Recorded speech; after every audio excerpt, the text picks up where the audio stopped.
लोगों को समझ आया कि वहां पर क्या हुआ, तब उनके अंदर एक बार फिर से जोश आ गया। पूरे अरेना में तालियां और चीयरिंग होने लगी और उसी के बीच बख्शी परिवार के सब लोगों के चेहरे पर स्माइल आने लगी। बख्शी सर को भी थोड़ा प्राउड फील होने लगा कि आखिर अनामिका उनकी ट्रेनिंग का फल इस तरह से उनके सामने रख रही है। वो आदित्य को 4 दिन से लड़ते हुए देख रहे थे, लेकिन एक बार भी इतनी जल्दी उसके शरीर से खून निकलना पॉसिबल नहीं हो रहा था जो आज अनामिका ने कर दिखाया था। आदित्य को अभी भी वो दर्द महसूस हो रहा था और उसी के साथ उसे अब अनामिका पर धीरे धीरे गुस्सा भी आने लगा था। वो उस चीज को बहुत ही हल्के में ले रहा था, लेकिन जिस तरीके से अनामिका उसे अटैक कर रही थी, इससे साफ था कि वो उसे हर्ट करना चाहती थी। जब आदित्य को ये समझ आया तो उसने सोचा कि वो इस चीज को अब अवॉइड नहीं कर सकता और उसे लगा कि अब उसे लड़ना ही पड़ेगा। यही सोचकर वो आगे बढ़ा और उसने अपने हाथ पांव घुमाते हुए अपने अटैक्स करना शुरू करे। सब लोग इस चीज को देखकर फिर से एक्साइटेड हो गए और उन्हें अब समझ आ गया कि असली फाइट शुरू हो गई है।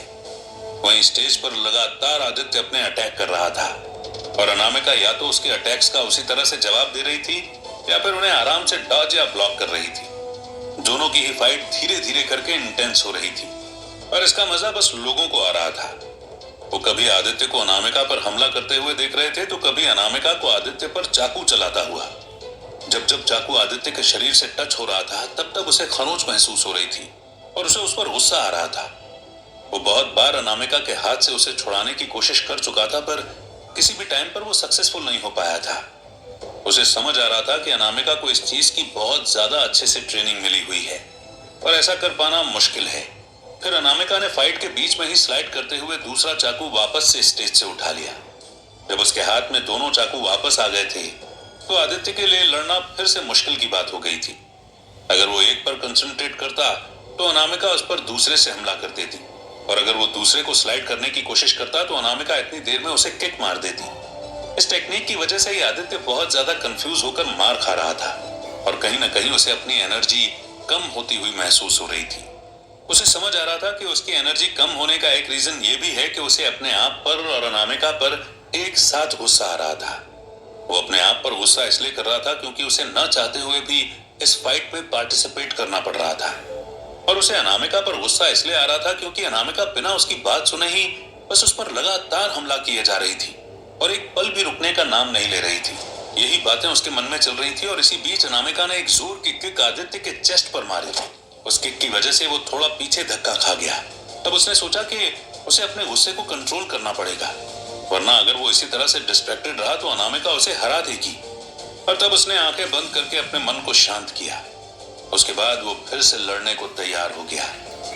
एक बार फिर से वैसी ही फाइट शुरू हो गई और इस बार वो ज्यादा इंटेंसिटी की लग रही थी क्योंकि आदित्य अपने पंच और किक को भी और ज्यादा पावरफुल तरीके से अनामिका की तरफ मार रहा था।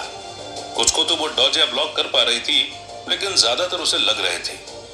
आदित्य को उसके चेहरे पर दर्द भी दिख रहा था, लेकिन फिर भी वो अपने आप पर कंट्रोल नहीं कर पा रहा था क्योंकि उसे अनामिका में अमित को बचाने का आखिरी चांस दिख रहा था। अगर वो अनामिका को उस तरह से शायद नहीं मारता तो उसके पास एक दोस्त नहीं बचता और इसलिए वो उस पर कोई भी रहम ढाने के बारे में नहीं सोच रहा था। ऐसा ही करते हुए वो अनामिका को एक लो लेवल पर ले आया और उसे ऐसा लग ही रहा था कि अनामिका बहुत थक गई है। उसने देखा कि अनामिका के मुंह से खून निकल रहा था और शरीर पर भी बहुत सारी खरोंच लग गई थी और उसके हाथ पांव भी अब इतनी तेजी से मूव नहीं कर रहे थे जैसा शुरू में था। और आदित्य को समझ आ रहा था कि उसकी एनर्जी अब बहुत लो हो चुकी है। उसने फिर एक पंच अनामिका के मुंह पर मारा जिसकी वजह से वो थोड़ा अनस्टेबल हो गई और नीचे स्टेज पर गिर गई। तब आदित्य ने सोचा कि शायद अब वो अपॉर्चुनिटी आ गई है जहां पर उसे अनामिका से आराम से बात करना चाहिए और वो अपने घुटनों पर उसके पास बैठ गया। उसने अनामिका की तरफ देखा और फिर अपनी उसी तेज आवाज में चिल्लाते हुए कहा, क्या तुम्हें अभी भी लड़ना है? क्या तुम्हें अभी भी इस बात से चैन नहीं मिल रहा कि तुम्हें इस फाइट को यहीं खत्म कर देना चाहिए? अनामिका, मैं जीत रहा हूं। ये तुम्हें समझना होगा कि तुम मुझसे कभी नहीं जीत सकती। तुम्हारे दादा ने भले ही तुम्हें 18 साल तक न जाने कैसी भी ट्रेनिंग दी हो, इससे कोई फर्क नहीं पड़ता। मैंने 10,000 साल ट्रेनिंग की है। मैं तुमसे हमेशा जीतता रहूंगा।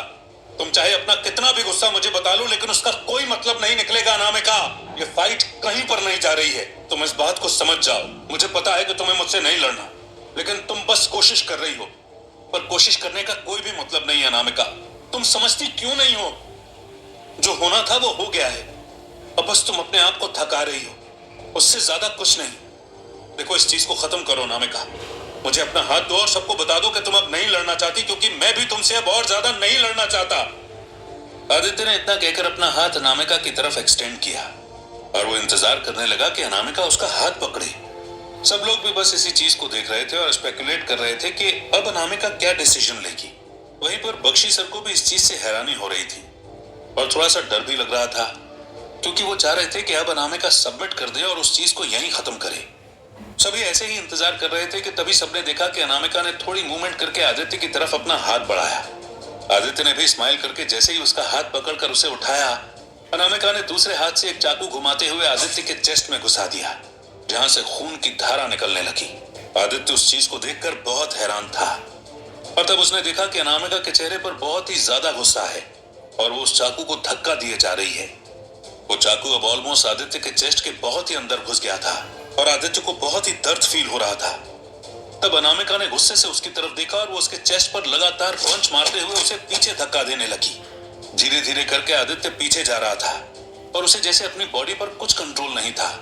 उसके चेस्ट में बहुत ज्यादा दर्द हो रहा था और उसकी वजह से ही उसे सांस लेने में बहुत दिक्कत हो रही थी।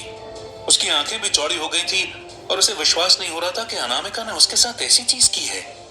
उसे लग रहा था कि जैसे उसका लास्ट टाइम आ गया है और वो बस मनाली की तरफ ही देख रहा था। जब अनामिका उसे धक्का दे रही थी तो वो कुछ भी फील नहीं कर पा रहा था। तब अनामिका ने अपना फाइनल ब्लो करने के लिए दूसरा चाकू आगे रखकर उसकी गर्दन पर मारने की कोशिश की, लेकिन तभी आदित्य को फील हुआ कि उसका पांव किसी गड्ढे में गया और वो नीचे गिरने लगा। अनामिका भी खुद को बैलेंस नहीं कर पाई और वो भी उसके ऊपर गिरने लगी। जो चाकू अनामिका के दूसरे हाथ में था वो उन दोनों के बीच में आ गया और वो पलटकर अनामिका की गर्दन में घुस गया। पर यह चीज इतनी जल्दी हुई थी कि किसी को भी समझ नहीं आया कि वहां पर असल में हुआ क्या था। सबने देखा कि वहां से अब खून की धारा बह रही थी, लेकिन किसी को भी यह समझ नहीं आ रहा था कि यह खून आदित्य की बॉडी में से निकल रहा है या फिर अनामिका की। आदित्य की आंखें अब फाइटिंग अरेना के सीलिंग की तरफ थी। उसे महसूस हो रहा था कि अनामिका उसके चेस्ट के पास है और उसकी सांस रुक रही है। उसने हिम्मत करके और पूरी ताकत लगाकर अपने चेस्ट में से उस चाकू को निकाला और उसे जल्दी से साइड में फेंक दिया। उसे बहुत दर्द हो रहा था और वहां से खून भी निकल रहा था, लेकिन उसने खुद पर कंसंट्रेट नहीं किया। फिर वो जल्दी से सीधा बैठा और उसने अनामिका को अपनी गोद में लिटा लिया। फिर उसने उसकी गर्दन में से चाकू निकालकर उसे भी साइड में फेंक दिया। जब यह सीन एलईडी स्क्रीन पर दिखा तब लोग बहुत हैरान हुए और बख्शी सर ने चिल्लाते हुए कहा, अनामिका! उनकी आवाज इतनी तेज थी कि ऑडियंस में बैठे सारे लोगों की नजर उन दोनों की तरफ हो गई और तब सबने देखा कि उनकी आंखों से टप टप करके आंसू गिर रहे हैं। फिर लोगों की नजर वापस आदित्य की तरफ हुई, जो अब खून से तरबतर हो रहा था। उसकी आंखों से भी आंसुओं की धार बह रही थी। वहीं पर अनामिका के गले में से खून निकल रहा था और वो खून की उल्टी के साथ बस सीलिंग की तरफ एक टक देख रही थी। ऑप्शन, सीलिंग की तरह एक टक देख रही थी। आदित्य को इस वक्त कुछ भी महसूस नहीं हो रहा था, लेकिन बस उसे इतना समझ आ रहा था कि अनामिका अब इस दुनिया से जाने वाली है। उसकी सांसें एक एक करके उखड़ रही थीं। आदित्य को अब अपनी खुद की सांस की इतनी परवाह नहीं थी जितनी उसे अनामिका की थी। आदित्य लगातार कोशिश करते हुए उसकी गर्दन पर प्रेशर लगाकर खून रोकने की कोशिश कर रहा था, लेकिन वहां से खून एक पल के लिए भी बंद नहीं हो रहा था। एक तरफ खून का फव्वारा छूट रहा था और दूसरी तरफ उसकी आंखों में से लगातार आंसू गिर रहे थे। आदित्य बस अब उम्मीद भरी नजरों से हर तरफ देख रहा था कि कोई आकर झट से उसकी मदद करेगा, लेकिन कोई भी आगे आने के लिए तैयार नहीं था। तभी उसे महसूस हुआ कि कोई स्टेज पर चढ़ा है। किसी ने वाकई स्टेज पर कदम रखे थे। जब उसने पलट कर देखा तो वहां से बख्शी सर, विनोद और सुशील भागकर उसकी तरफ आ रहे थे। वो तीनों बहुत ही दुखी लग रहे थे। उनके चेहरे पर बहुत गंभीर उदासी छाई हुई थी। उनकी आंखों में से भी आंसू छलक कर नीचे जमीन पर गिर रहे थे, लेकिन आदित्य उन्हें अनामिका के पास आने नहीं देना चाहता था और इसलिए उसने अपना पंच झट से उनकी तरफ किया और फिर चिल्लाते हुए उनसे कहा, सोचना भी मत। अगर एक कदम भी आगे बढ़ाने की कोशिश की तो मैं देखूंगा नहीं कि तुम कौन हो, और मुझे तुम सबको मारने में 1 मिनट भी नहीं लगेगा। यहां से चले जाओ, जितनी जल्दी हो सके चले जाओ। जब आदित्य अपनी आखिरी बात कहकर चुप हुआ तो पूरा फाइटिंग अरेना जैसे सन्नाटे में डूब गया और सबको आदित्य से पहली बार एक डर सा लगने लगा। तभी आदित्य ने अनामिका को उठाया, वो वहां से भागकर बाहर जाने लगा। आखिर कहां गया होगा आदित्य? क्या वाकई बच पाएगी अनामिका?